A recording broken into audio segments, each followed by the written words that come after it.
Every day, about 10,000 Americans turn 65. That's like adding a small retirement community the size of Key West every single day. If you've noticed more early bird specials, more RVs on the highway, and more people who insist their music was better than yours, this is why. By 2030, every single baby boomer will be at least 65 years old. And by 2050, the number of Americans over 65 will nearly double to around 80 million. For the first time in U.S. history, older adults will outnumber children. It's one of the most predictable trends in our lifetime, and one of the most impactful. America's aging problem touches everything: our workforce, our economy, our healthcare system, and even where and how we live. So today we're breaking down why it's happening, what it means for all of us, and what we can learn from countries that have been down this road before. Let's start with how we got here. America didn't always look like this. In 1960, the median American was just under 30 years old. Life expectancy was about 70, and the baby boom was in full swing.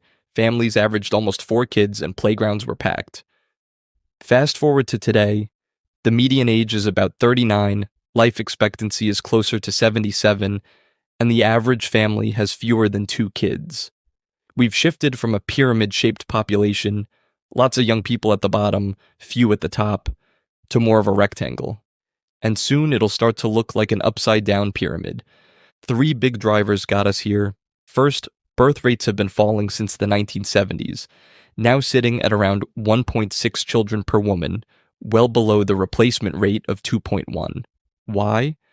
There's no single answer, but experts point to a mix of factors. More women pursuing higher education and careers, often delaying marriage and childbirth. The high cost of raising a child, in the US it's estimated at over $300,000 from birth to age 18, not counting college. Housing prices and student debt making family life financially tougher. Better access to birth control and changing cultural norms about family size. And some younger adults simply choosing a child-free lifestyle, prioritizing personal freedom, travel, or flexibility. Second, we're living longer thanks to cleaner water, better healthcare, safer jobs, and medical advances. Someone turning 65 today can expect to live about 20 more years on average, and many will live well into their 90s. Third, the baby boom generation, 70+ million people born between 1946 and 1964, is now hitting retirement age. In 1960, there were about 5 workers for every person over 65. Today, it's closer to 3. By 2050, it could be barely 2. That's a big shift in the support system that keeps our economy and safety net stable. And that shift in balance doesn't just change the way the country looks on paper, it changes the way the whole system works. Think of America's economy like a giant seesaw. Workers on one side, retirees on the other. Right now, the balance is tilting toward retirees, and fast. Programs like Social Security and Medicare were built on the idea that a large working population would support a smaller retired population. But that math is changing. In 2023, there were just 2.8 workers for every retiree. By 2035, that's projected to fall to 2.3. That shrinking ratio means less money flowing in through payroll taxes, while costs keep climbing. Medicare spending is projected to nearly double over the next decade, from $829 billion in 2021 to over $1.6 trillion by 2032. Social Security's trust fund is expected to be depleted by 2033, which could mean a 20% cut in benefits if nothing changes. It's not just about budgets, it's about the whole economy. The Congressional Budget Office estimates that aging will slow U.S. GDP growth by almost a full percentage point by the 2030s. That's like running a race with a backpack full of bricks. And if you're wondering what happens when this trend goes even further, we don't have to guess. We can look overseas. Japan is the world's oldest major economy. Median age 49, with nearly 3 in 10 people over 65. Rural towns are emptying out. Japan has turned to robots in nursing homes and incentives for older workers to stay employed into their 70s.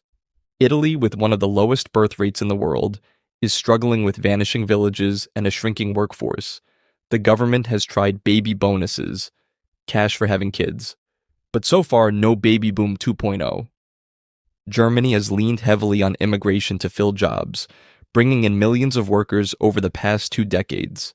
It's delayed the worst effects, but created political debates over integration, wages, and social services. The lesson: once a country becomes super aged, where 20% or more of the population is over 65, it's hard to reverse. America has a little time before we hit that point in the 2030s, but not much. And when a country crosses that threshold, the ripple effects aren't just economic, they're everywhere. An older America changes everything. First, labor shortages.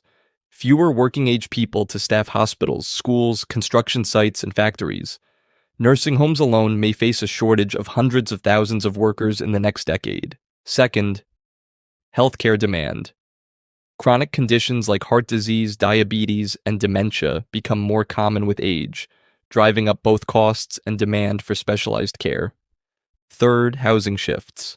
More retirees downsizing or moving to age-friendly communities could reshape housing markets, especially in states like Florida, Arizona, and the Carolinas. Fourth, infrastructure redesign. Cities may need more accessible public transport, more walkable neighborhoods, and hospitals equipped for a higher share of elderly patients. And fifth, consumer spending changes. An older population spends differently. Less on clothes for work, more on health services, travel, and yes, pickleball gear. Some states feel this faster. Florida and Maine are already super aged, while Texas and Utah are still relatively young but are starting to feel labor market pressures. So, what do we actually do about it? Let's talk solutions. Solving America's aging problem isn't about finding a magic wand. It's about pulling every lever we have. 1. Keep people in the workforce longer. Raising the retirement age gradually, offering flexible hours, and making workplaces more age-friendly could keep more experienced workers contributing. Many older workers want to keep working, just maybe not 60-hour weeks in a warehouse. 2. Boost the workforce through immigration. Allowing more skilled and unskilled workers to enter the country legally can help offset labor shortages and keep Social Security funded. This is the route countries like Canada and Australia have leaned on heavily. 3. Support families to raise birth rates. Policies like paid parental leave, affordable childcare, and housing support can make it easier for families to have kids. It's not an instant fix, but it sets the stage for a more balanced demographic decades from now. 4. Invest in productivity gains. If we can't grow the number of workers, we can make each worker more productive. Automation, AI, and robotics can help fill labor gaps, from factory floors to hospital wards. Think co-working with robots, not robots taking your job. 5. Reform Social Security and Medicare. Small changes today, like adjusting payroll tax caps or modestly changing benefits for future retirees, can prevent drastic cuts later. It's like fixing the roof when it's leaking instead of waiting for a full collapse. Another idea: letting part of the Social Security Trust Fund be invested in higher returning assets instead of just ultra-safe government bonds.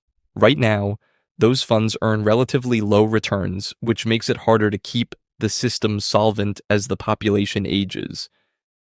If a portion were carefully invested in a diversified mix, think index funds or other broadly spread investments, it could help grow the fund faster over time. Of course, this comes with risks, so it would need guardrails to avoid turning retirement security into a casino bet. But even modestly higher returns could make a big difference in keeping Social Security funded for decades longer. And 6.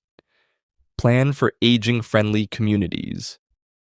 Zoning changes, accessible transit, and age-friendly housing can help older adults live independently longer, reducing strain on health and caregiving systems.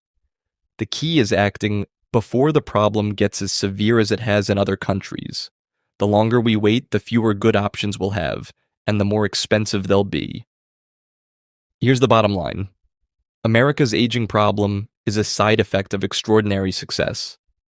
We've extended lifespans, improved health, and built a society where retirement is a normal life stage. But now we have to update the system to fit the new reality. If we act now, we can turn this from a looming crisis into a manageable shift, and maybe even a chance to rethink how we live, work, and retire in ways that benefit all generations. That's all for this episode. Thanks for tuning into Brain Snacks. Subscribe for more big ideas explained simply.